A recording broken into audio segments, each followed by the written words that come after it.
우지안이 돌아왔습니다. 지난해 11월에 이어 우지안이 다시 한번 돌아왔습니다. 잔커탄과의 경영권 다툼에서 한 수 내줬던 우지안이 당국의 공식 인정을 받고 실권을 장악한 겁니다.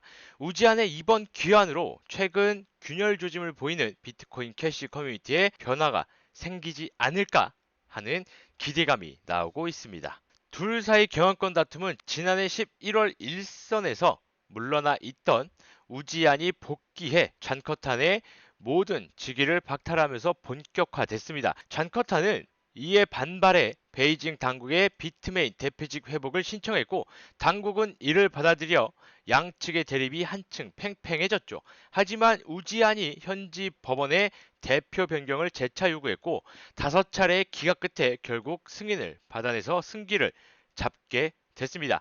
비트메인에 따르면 현재 모든 업무는 정상 궤도에 오른 상태지만 잔커탄은 베이징 해시메이라는 새로운 법인을 세우고는 경영권 다툼을 이어간다는 의지를 보이고 있습니다. 갈등을 완전히 매듭짓지는 못했지만 당장은 우지안이 우세한 상황입니다. 우지안의 복귀 소식에 비트코인 캐시 내부에서도 기대감이 나옵니다.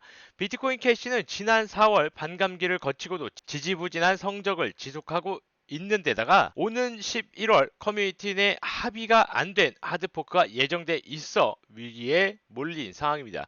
비트코인 캐시의 아버지 우지안의 귀환이 비트코인 캐시 앞날에 어떤 영향을 끼칠 수 있을까요? 분열된 비트코인 캐시 커뮤니티는 과연 회복될 수 있을까요? 답을 찾기에 앞서 커뮤니티 불화의 배경부터 살펴보면 지난 1월 BTC 다탑 설립자 장저월이 내놓은 비트코인 캐시 IFP 제안이 불씨를 당겼습니다. 이 제안은 비트코인 캐시 개발 자금을 조달하기 위해 블록 보상의 12.5%를 비트코인 ABC에 할당하자는 게 골자입니다. 비트코인 캐시는 비트코인 ABC, BCHM, 비트코인 언리미티드 등 3개의 클라이언트가 있는데 이 중 비트코인 ABC가 개발의 상당 부분을 담당하고 있어 재정적 부담이 크기 때문에 따로 개발 자금을 받아야 한다고 판단한 것이죠. 제안자인 장저월을 비롯한 우지안, 비아 BTC 설립자 양하이포, 비트코인닷컴의 로저버 등이 제안을 지지한 것으로 알려졌는데 비트코인 캐시 채굴풀의 상위 5개를 운영하는 이들은 커뮤니티 내 입김이 매우 센 편입니다. 다수의 채굴자들의 의견을 묵살하더라도 비판은 받을지언정 운영상 거의 지장을 받지 않는다는 거죠. 이 가운데 양하이포는 이번 제안에 대해 보다 근원적인 원인을 찾기도 했는데 그는 지금의 비트코인 캐시 거버넌스는 실패했다고 단정 지으며 이를 쇄신하기 위해서 제안이 통과돼야 한다고 주장했습니다. 지난 8월 열린 행사에서 그는 비트코인에서 하드포크 됐던 3년 전 비트코인 캐시는 성급하게 등장했고 그 후 커뮤니티 내부에선 블록 수나 용량, 스마트 컨트랙트 실행 여부 등에 대해서 서로 의견이 불일치했습니다. 지금의 비트코인 캐시는 제대로 된 거버넌스 메커니즘을 갖추지 못해서 이견차가 자주 발생하고 있고 심지어는 커뮤니티 분열로 이어지고 있다고 지적을 했죠. 자, 그러면서 그는 유효한 거버넌스 메커니즘을 개발하려면 자금이 필요하다는 것을 시사했습니다. 로저버와 BCHN 진영 약소 채굴자들은 즉각 반발했죠. IFP를 통해서 거버넌스를 키우겠다는 양아이포의 주장이 어불성설이라는 비판도 나왔습니다. 그도 그럴 것이 거버넌스 자금을 권력을 쥔 소수 개발팀의 손에 맡긴다는 게 오히려 중앙 집권화를 부추길 수 있다는 우려가 되기 때문입니다. 힘없는 채굴자의 호주머니에서 강제로 돈을 빼내서 이들에게 주는 게 과연 형평성에 맞느냐라는 지적도 있었습니다.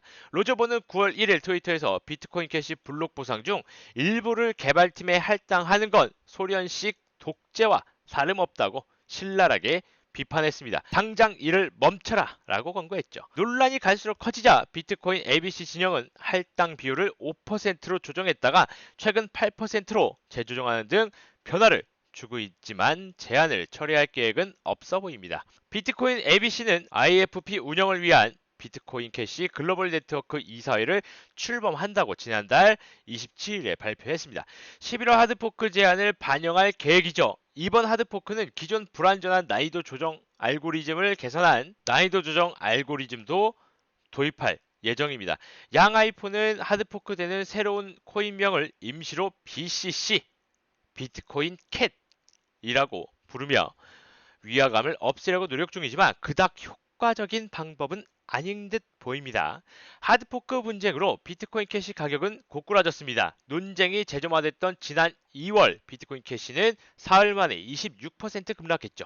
이후 블록 보상이 12.5 비트코인 캐시에서 6.25 비트코인 캐시로 줄어드는 반감기 호재로 상승 전환했지만 얼마 못 가 재차 하락한 뒤 지금까지 지지부진한 성적을 이어가고 있습니다.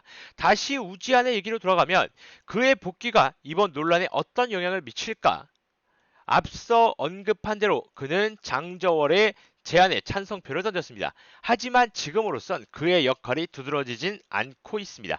이번 제안을 가장 적극적으로 추진하는 건 장저월과 양하이프입니다. 우지안이 언론이나 소셜미디어에서 비트코인 캐시 하드포크나 IFP와 관련해 구체적으로 의사를 밝힌 경우는 드뭅니다. 물론 잔커탄이 아닌 우지안이 우세한 건 비트코인 캐시로선 다행인 일입니다. 과거 우지안은 비트코인 캐시에 많은 관심을 기울인 반면 잔커탄은 인공지능 등 신기술 확보에 더 치중했기 때문이죠. 그렇다 해도 우지안이 당장 비트코인 캐시 커뮤니티에 적극적으로 목소리를 낼 가능성은 그다지 크지 않습니다. 비트메인 내 잔존하는 잔커탄 세력을 몰아내고 그간 제대로 처리하지 못했던 업무에 집중하는 게 시급하기 때문이죠. 밀려있는 채우기 주문을 해결하는 것도 급선무입니다. 비트메인은 최근 3만 대가량의 엔트마이너 S19 모델 주문을 받았는데 경영권 갈등으로 진척이 더뎌서 6월 7월에 인도분을 9월 10월로 미뤄둔 상황입니다. 당초 연내 예정돼 있던 미국 상장도 쉽지 않아 보입니다. 지난해 10월 비트메인은 미 증권거래위원회에 비공개 기업 공개를 신청하며 상장 수순을 밟고 있었습니다. 하지만 미중 갈등이 갈수록 격화되면서 미 정부가 화웨이와 틱톡 등 일부 중국 기업을 제재하기 시작하면서 비트메인의 미상장행은 좌초될 위기에 놓였었죠. 이런 상황에 우지안은 비트코인 캐시 커뮤니티 내 불화를 주도적으로 중재한다든가 일부 구성원의 반대에도 무작정 하드포크를 진행한다든가 과격한 행보를 보일 것 같지는 않습니다. 하드포크 예정일까지 2달여간의 시간이 남아 있습니다. 과연 비트코인 캐시는 IFP 제안을 이행할 수 있을까요? 쉽지 않은 일입니다. 로저버와 BCHN은 물론 비트코인 언리미티드의 여러 구성원들도 IFP를 반대하고 있습니다. 9월 1일 기준 전체 비트코인 캐시 노드 중 비트코인 ABC가 차지하는 비중은 42%이고 언리미티드와 BCHN은 각각 45.04%, 10.07%를 차지하고 있는데 만약 비트코인 ABC를 제외한 나머지가 모두 제안에 반대하면 하드포크는 일어나지 않을 겁니다. 하지만 하드포크가 되든 안 되든 비트코인 캐시 논란은 쉽사리 가실 것 같지 않습니다. 이미 오랫동안 지적돼 왔던 소수 권력의 독점과 그로 인한 불화, 빗 네트워크의 한계 등이 해소되지 않는다면 하루가 멀다 하고 급변하는 블록체인 시장에서 뒤처지는 건 한순간일지도 모릅니다. 이와 같이 앞으로 시장에 어떠한 영향을 미칠 수 있는 코인들이 있는지 어떤 것들이 상승을 할 수 있는지에 대해서 알고 싶으시다면 하단의 링크를 통해서 카카오톡방으로 입장을 하시면 많은 정보들 가져갈 수 있기 때문에 꼭 들어오셔서 함께 하셔라 라고 말씀드리도록 하겠습니다. 자, 오늘은 여기까지 하겠습니다. 감사합니다.